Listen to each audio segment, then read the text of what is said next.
Hey guys, what's happening?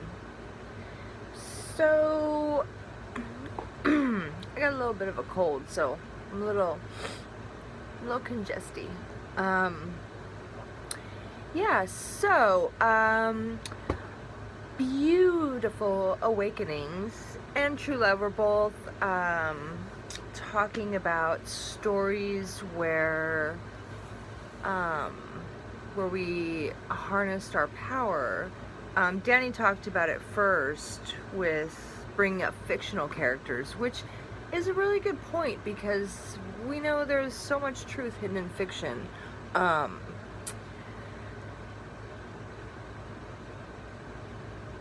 and I think it's kind of interesting that most of the time they show it as the magic comes out through anger instead of love, when it seems like most of us probably experienced it because of love. Like, even what you experienced with your dog, yeah, it was based on fear, but that fear was based in love, you know? Um, so anyway, I do have a couple stories to share about this topic. And ooh, that's still burning. My pot burned over there. So the first one is, this goes back a bit. This goes back to 2000, the year 2000, which was that was an amazing year for me. I was 27 and I had like crazy life change in that year. Like, left one career, totally dumped it. Left a relationship that I'd been in for 4 years, kicked him out, and I wasn't working, so I was spending like half of my time hiking, which was really awesome. I would take my daughter to school and I would drive out to this place called Knights Ferry, which it's one of those places that it's one of the places that I have always felt connected to the source. Which is interesting because I nearly drowned there as a kid, but I didn't know that that was the place until years later. It was really weird. Anyway, I'm getting totally off track now. Anyway, so, year 2000. During this process, I was going through just this spiritual awakening and just finding myself and really, really finding my power in a big way. And so it was September, and I had decided, I had decided just a little bit before that I don't remember how I had decided, like how it was, but I decided that I was ready to not be single anymore. I had been split from that guy for a while, and I had decided, okay, I'm ready to like find the right person, you know, not like just someone, but like the right person. And so I had like put that out there, and I had just been focusing on myself as like just this power source. And I had been doing it every day, like just sitting there focusing on myself as just this power source. Just this glowing, radiant power source. And I would do it when I was out at the place where I would hike. I would hike out there. It was like, 2.5 mile hike out, and I would hang out there at the river. So beautiful. and I would do this whole thing and do some writing, whatever, smoke a joint, and hike back. So one of my friends, him and his band had moved to Los Angeles, tried to make it big, as bands are wont to do, and they had come into town. I wasn't living in Los Angeles then. I was still back in Turlock in the Central Valley. They had come to town to play a show, and I was like, I'm gonna go. And I had intentionally decided to try out my power. And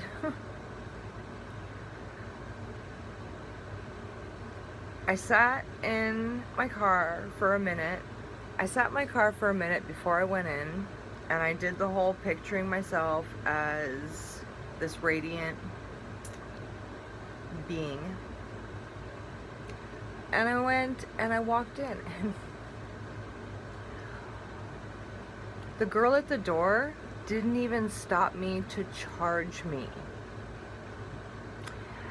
It was like it was like the parting of the Red Sea. And not in a bad way. It was like, and it's not like I was dressed up or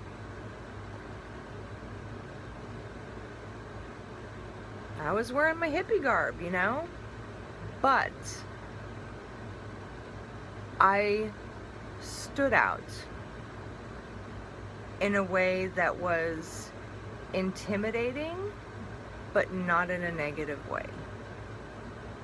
The girl at the door didn't even charge me. Like, she charged everybody else.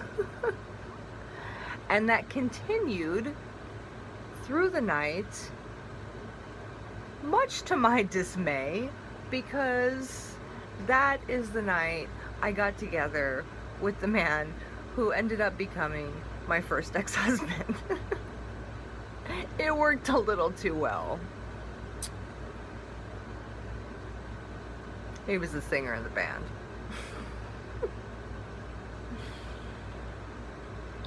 But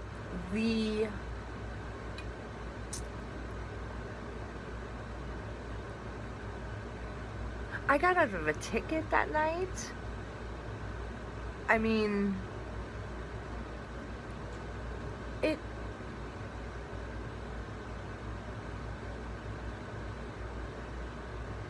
it continued through that whole entire night.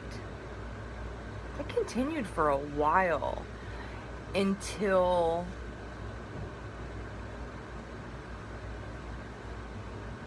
I gave my power away.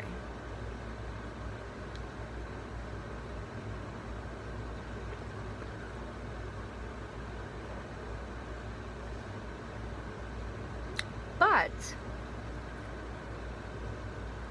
there are other times that I used it. Like,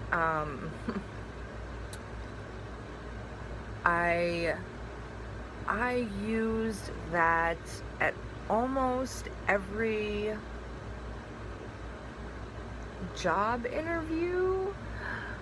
Job interviews are weird for me.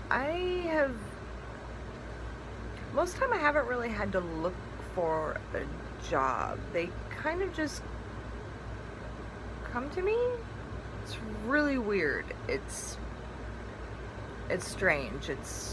There's not a lot of job seeking that I've had to do in my life, which sounds like kind of an asshole-y thing to say, and I don't mean it to be. It's just sort of like the right job at the right time. Like, this person will know someone, or this person will say, oh, I know about this thing, or, you know, it's not like I haven't had to work for it, because trust me, I have. But like this one time when I had just come back into town. I'd spent a few months in Chicago with my sister, helping her with her business over the summer.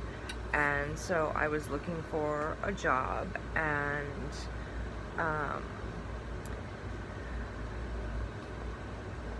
at this point I was back into my coffee house phase. Don't want to work in graphic arts or any of that shit phase, or publishing or any of that. So I was back in my coffee house thing, and there was a coffee house right in Burbank that me and my first husband had gone into a couple times, that was so beautiful. And I was like, I want to manage this place, because that's all I'd done, is just manage places. No control issues at all. Not anymore, thankfully. But I was like, I want to manage this place. And so I put on my power, and I went up to the owner, and I was like, hey, do you need a manager? It looks like you do. And she hired me on the spot. And then 9 months later, when that turned into a nightmare and I walked off the job, which is the only job I've ever walked off, I used it again and had another job within 24 hours. I've used it for like that quite a bit, for attracting. Now, negatively, and I don't even know if this counts, to be perfectly honest. I really don't. And I was hesitant to even share it. But a few years back, like 2010, maybe 2011, maybe 2010, my daughter had bought me a notepad that was shit list. You know, it's like novelty thing. And we put it on the fridge in the kitchen, and we put 3 people on it over like the span of like a month, you know, as a joke. 2 of them died. The other one came very, very close.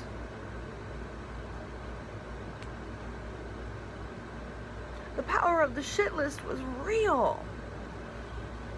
So I took that down and I threw it out, and we never spoke of the shit list again.